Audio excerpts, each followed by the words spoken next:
नमस्कार, मैं रीनू यादव आप सभी दर्शकों का अन्नदाता कार्यक्रम में स्वागत करती हूं। किसान बहुत परिश्रमी होते हैं। वे खेतों में जी तोड़ मेहनत करते हैं। जो अनाज, फल और सब्जियां उगाते हैं, हमारे देश की अर्थव्यवस्था का लगभग समूचा भार उन्हीं के कंधों पर ही है। ऐसे ही भारतीय किसानों को खेतीबाड़ी से जुड़ी बहुत सी नई, रोचक और लाभकारी जानकारियां देने के लिए हर रोज सुबह हम आपके साथ आते हैं। तो चलिए कार्यक्रम शुरू करने से पहले देखते हैं क्या है आज के अन्नदाता में। चप्पन कद्दू की खेती कर रहे एक सफल किसान से मुलाकात।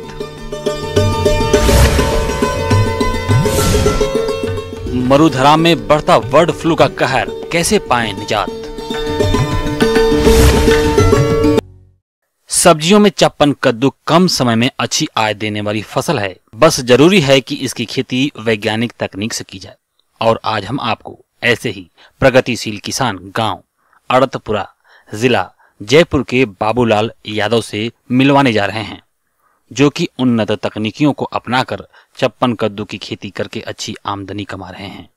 तो आइए जानते हैं सफलता की कहानी खुद उन्हीं की जुबानी। मैंने ये चप्पल टिंडे की फसल लगाई है पहली बार, कम समय में जल्दी तैयार होने वाली फसल। तो मैंने अब के पहली बार ही लगाया है और अच्छा टिंडा है, कोई इसमें रोग राग भी नहीं है और अच्छी पैदावार है, अच्छे भाव भी हैं। अभी तो क्या ये किसानों का आंदोलन के चक्कर में थोड़े भाव कम हो गया, परंतु फिर भी मेरी फसल अच्छे दामों में बिक रही है।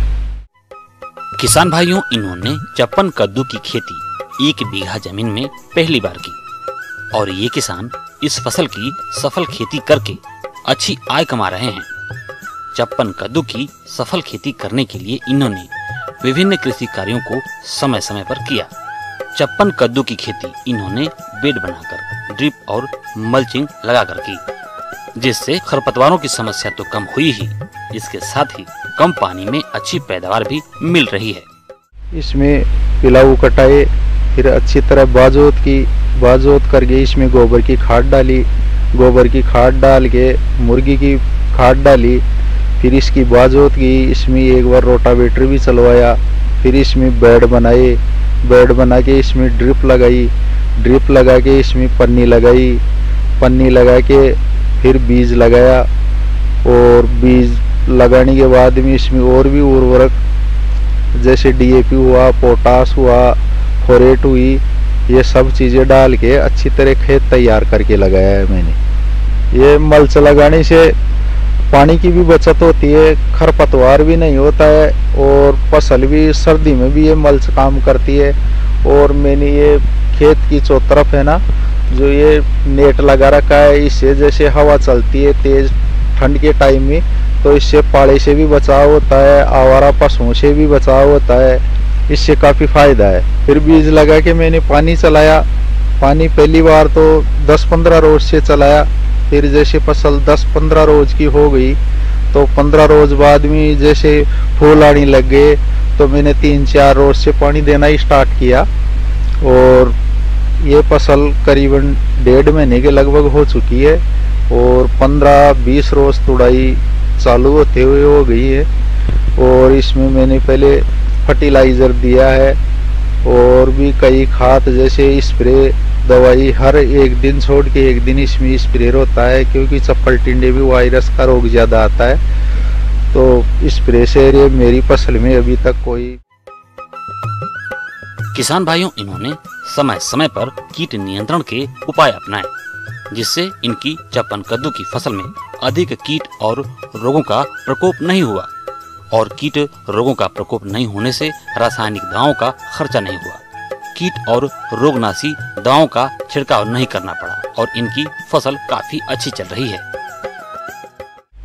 ये देखो, रोग के लिए मैंने ये लगा रखे हैं, तो इसमें ये रस चूसक कीट आते हैं, वो आके इसके चिपक जाते हैं, तो इसमें फसल में रोग भी कम आता है और कई जैसे काने, बांके, टेढ़े ये भी नहीं होते हैं और इससे अच्छा फायदा होता है। तो सभी को कैसी भी फसल लगाओ तो जिसमें ये लगाना ज़रूरी है किसान भाइयों को। इसमें मेरे ट्रैक्टर खुद का है, उसमें 2000 रुपये का डीजल का खर्चा हो गया, 2700-2800 रुपये बीज का खर्चा हो गया और इसमें खरपतवार ये लगाने के लिए है, जो मजदूरों का कम से कम 2-3 हज़ार रुपये का खर्चा हो गया, और खाद दवाई का 2-2.5-3 हज़ार रुपये का खर्च हो गया।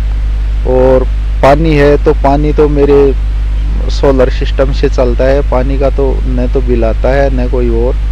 ड्रिप मेरे पहले की थी, ड्रिप का मेरे खर्चा हुआ नहीं, लमसम मेरे 10-11 हज़ार रुपये का खर्चा हो चुका है, और 25 हज़ार रुपये की फसल बिक चुकी है। पहले 20-22 रुपये किलो का भाव था, अब तो ये किसान आंदोलन के कारण तो थोड़ा मुनाफा कम मिल रहा है, तो भी अभी तक करीबन 20-25 रोज तक ये फसल चलेगी, पाला नहीं पड़ा तो। और अभी करीबन मेरे इसमें 20 तुड़ाई हो चुकी है, एक दिन छोड़ के एक दिन तुड़ाई करते हैं। 1 बीघा जमीन पर 56 कद्दू की खेती से अभी तक इनको 25,000 रुपए मिल चुके हैं, और इनका खर्चा हुआ 10,000 रुपए। तो इनकी कुल आय में से कुल खर्चा निकाल दें तो इन्हें 15,000 रुपए का शुद्ध लाभ मिल चुका है। इसके साथ ही इनकी फसल अभी चल रही है, और इससे इन्हें 15,000 से 20,000 रुपए और मिलने की संभावना है। तो इस प्रकार से कम समय में इन्हें 56 कद्दू की फसल से 30,000 से 35,000 रुपए का शुद्ध लाभ हो जाएगा। तो 25,000 रुपये की टिंडा हो गए, और 10,000 रुपये के लगभग खर्चा हो गया, और अभी तक चलेगी तो मेरे अनुमान से 15-20 हज़ार रुपये की और होगी। किसान भाइयों, अभी तक आपने खेती से जुड़ी हुई कुछ उपयोगी जानकारियां देखी हैं। अब लेते हैं एक छोटा सा ब्रेक, जल्द ही लौटेंगे। कार्यक्रम में आगे भी है खेती बाड़ी से जुड़ी हुई बहुत सी महत्वपूर्ण जानकारियां, तो बने रहिए हमारे साथ।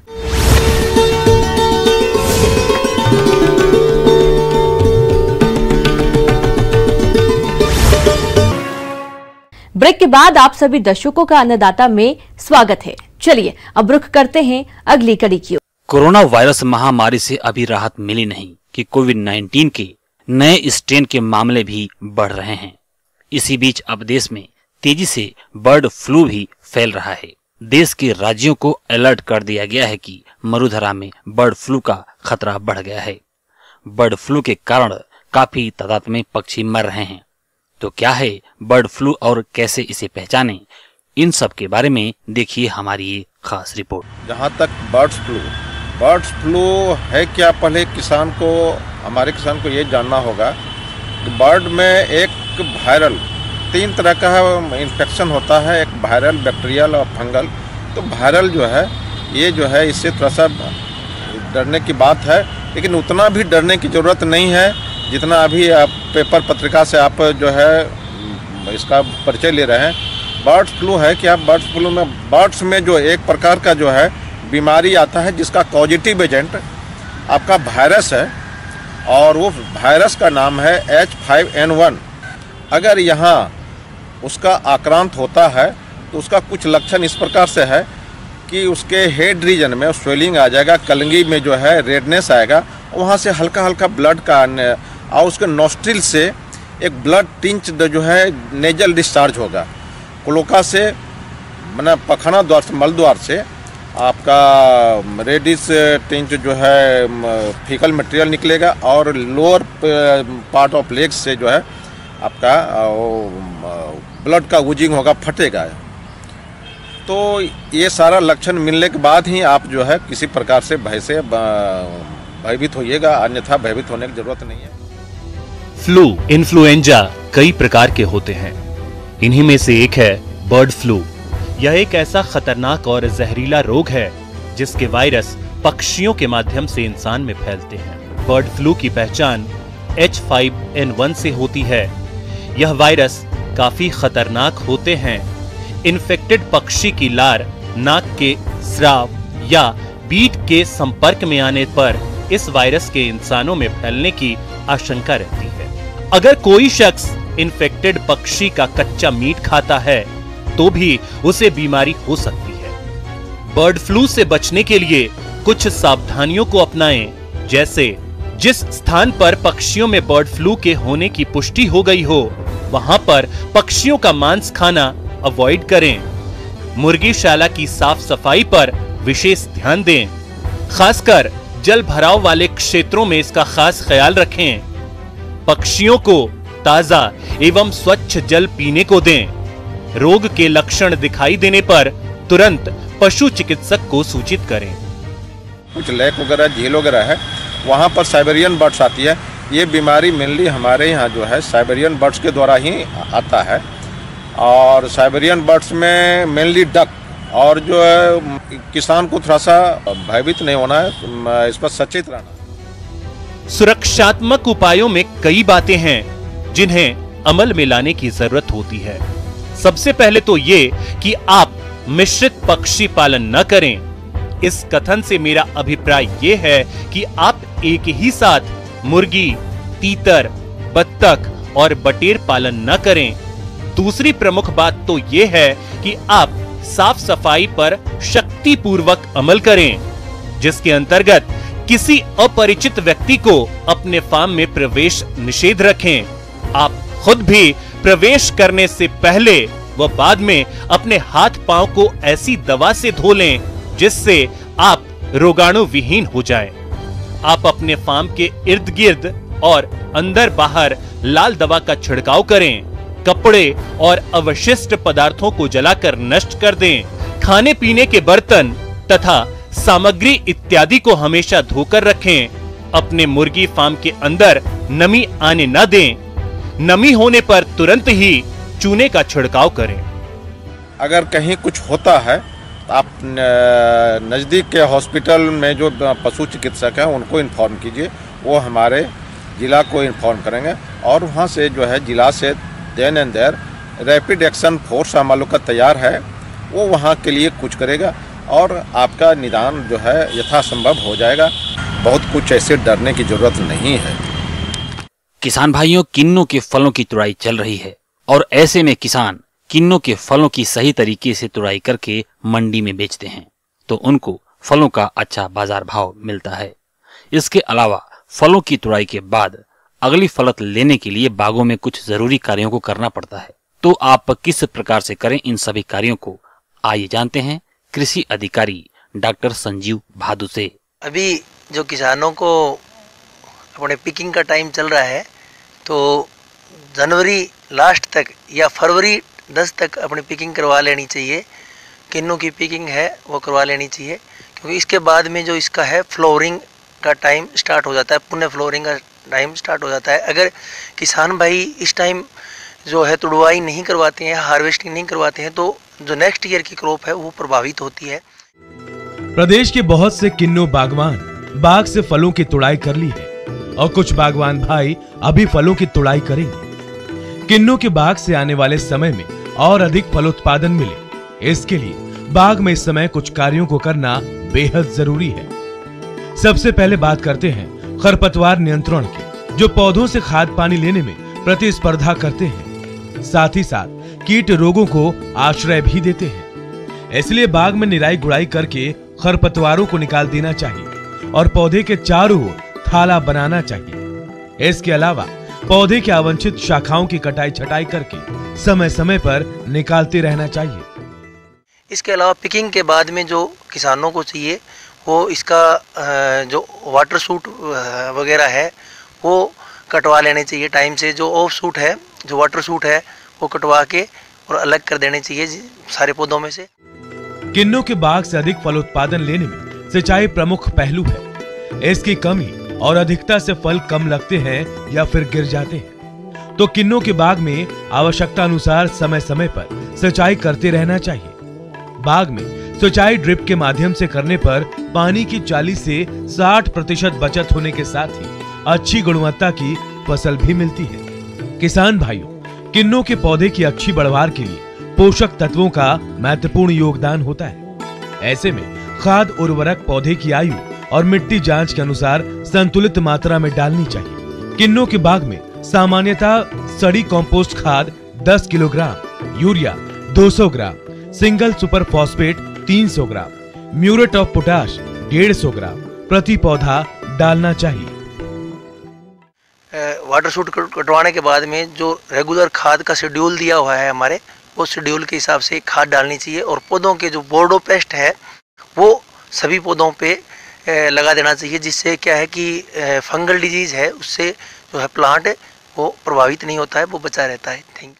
आगे और भी खेती बाड़ी से जुड़ी बहुत सी रोचक जानकारियां, पर यहाँ पर रुकेंगे एक और छोटे से ब्रेक के लिए। जल्द हाजिर होते हैं।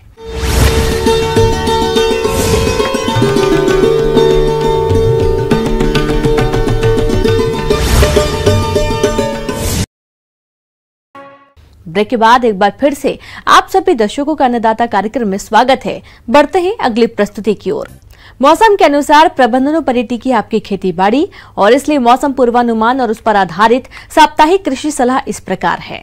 ग्रामीण कृषि मौसम सेवा भारत मौसम विज्ञान विभाग कोटा द्वारा भेजे गए मौसम पूर्वानुमान रिपोर्ट के आधार पर यदि सरसों की फसल पर एफिड का प्रकोप हो तो डाइमेथोएट 30 EC की 1 लीटर मात्रा प्रति हेक्टेयर की दर से छिड़काव करें। देरी से बोई गई गेहूं की फसल में पहली सिंचाई के समय नाइट्रोजन की शेष आधी मात्रा का प्रयोग करें। गेहूं में जंगली जई तथा फ्लेरिस माइनर होने पर आइसोप्रोट्यूरान की 750 ग्राम मात्रा हल्की जमीन में तथा 1.25 किलोग्राम प्रति हेक्टेयर भारी जमीन में, या मेटाक्सुरोन 1.5 किलोग्राम प्रति हेक्टेयर या 1.25 किलोग्राम मेजोबिंजाट थायूरान प्रति हेक्टेयर की दर से स्प्रे करें। स्प्रे पहली सिंचाई के 3 से 4 दिन पश्चात करना आवश्यक है। गेहूं की फसल में चौड़ी पत्ती वाले खरपतवारों जैसे बथुआ, हिरणखुरी होने पर 2,4-D ईस्टर की 500 ग्राम मात्रा प्रति हेक्टेयर या 2,4-D अमाइन की 750 ग्राम मात्रा प्रति हेक्टेयर की दर से फसल की 30 से 35 दिन की अवस्था पर स्प्रे करें। ठंड से जानवरों को बचाने के लिए रात के समय शेड के नीचे बांध कर रखें।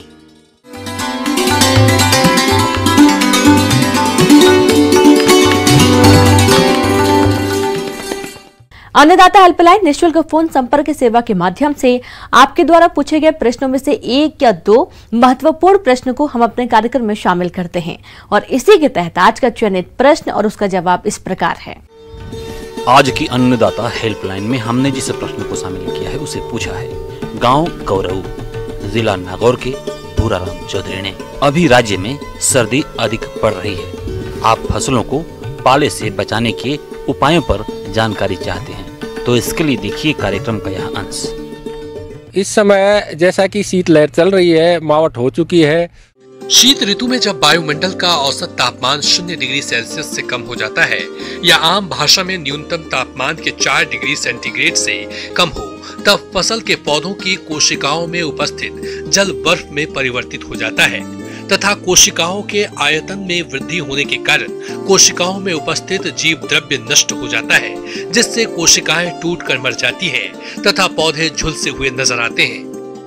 अत्यधिक पाला पड़ने पर पौधे की पत्तियां एवं टहनियां बर्फ एवं हिमकणों में ढक जाती है।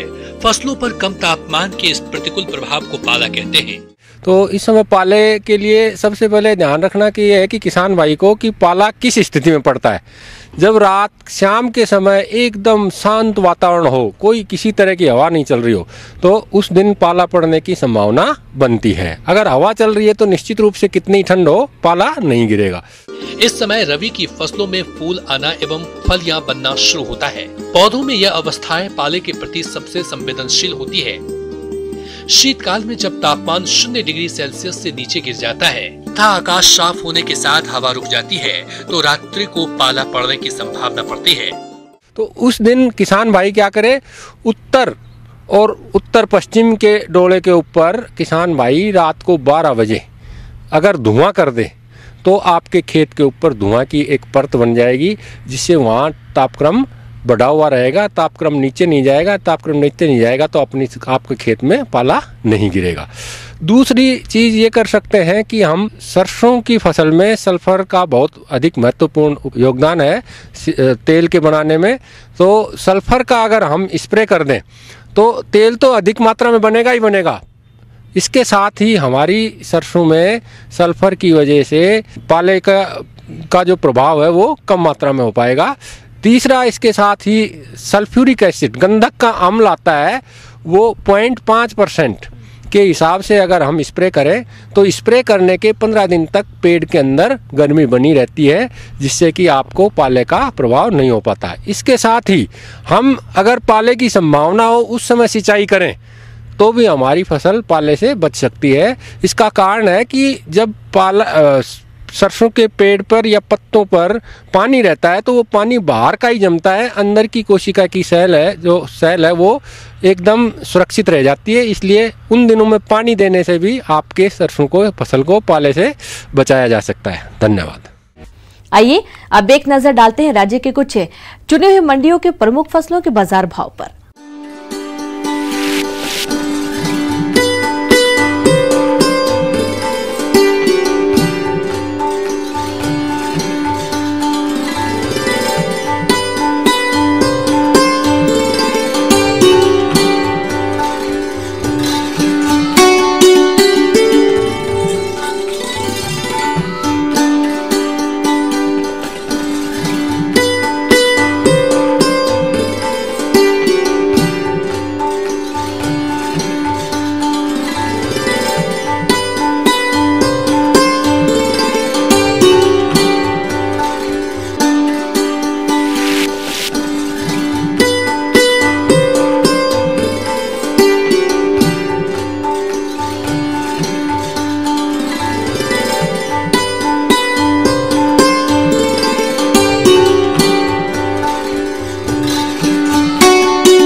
अब आइए देखते हैं कल दिखाए जाने वाले कार्यक्रम की मुख्य झलकियां।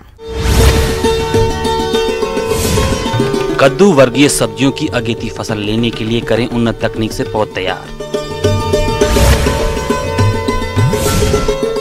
अधिक लाभ के लिए सर्दी के मौसम में मधुमक्खियों की उचित देखभाल।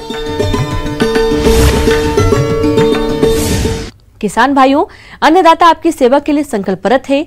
कृषि संबंधित समस्या एवं सुझावों के लिए आप हमें इस पते पर संपर्क कर सकते हैं। प्रोड्यूसर अन्नदाता news 18 Rajasthan, Ramoji film city Hyderabad 501512। साथ ही आप हमें ईमेल भी कर सकते हैं। हमारा ईमेल है p18annadataraajasthan@nw18.com। और इसके अतिरिक्त आप हमें निःशुल्क हेल्पलाइन नंबर 180041922155 पर सोमवार से शनिवार सुबह 10 से शाम 4 बजे के बीच संपर्क कर सकते हैं। किसान भाइयों, अब समय हो रहा है आपसे विदा लेने का, तो हमारी अन्नदाता टीम को दीजिए इजाजत। कल फिर आपसे मुलाकात होगी कृषि संबंधित कुछ और महत्वपूर्ण जानकारियों के साथ। नमस्कार।